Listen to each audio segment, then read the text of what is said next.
Welcome back to Unemployment News, where we talk about video games and also end up inevitably talking about whatever the hell Trump is getting up to. You might notice that the runtime of this video is very short, and this is because the full video is available on my second channel with a helpful timestamp. Unemployment News goes against the grain of the content that I want this channel to be about, but I still want to make the series because it helps me and hopefully you stay informed. So, in an attempt to organize my content, I'll be shifting this series to that channel. If you're already on that channel, good.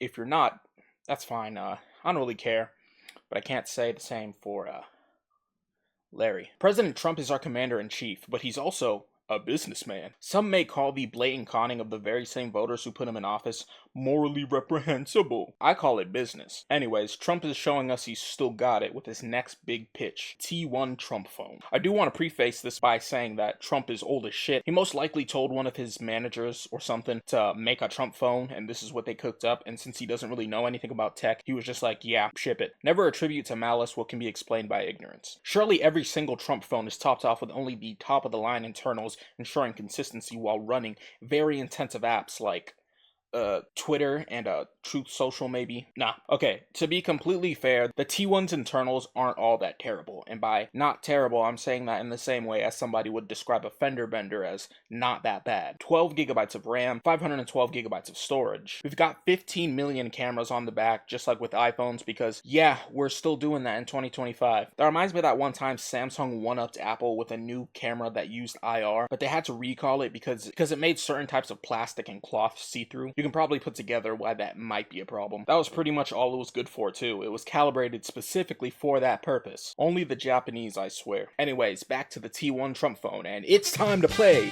Family Feud. Yo, what's good? I'm your host, Mr. Horse, and your question is, how much does a mid-level Android cost after being given the premium President Trump paint job?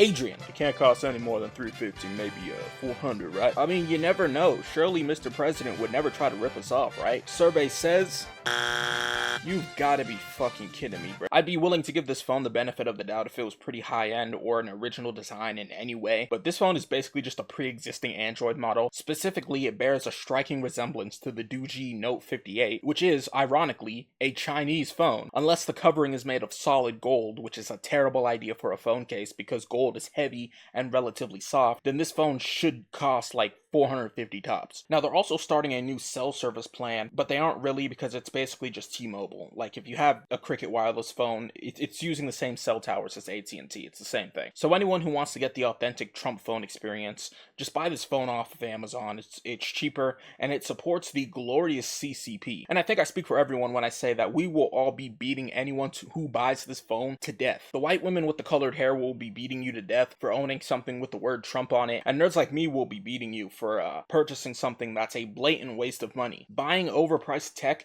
is only cool if it says Nintendo on it. Come right now, come inside my mouth, ayy. Take off my blouse, ayy. Fuck me on the couch, ayy. Kiss on my neck got me wet. That big old dick on the bed. His dick is all like a leg.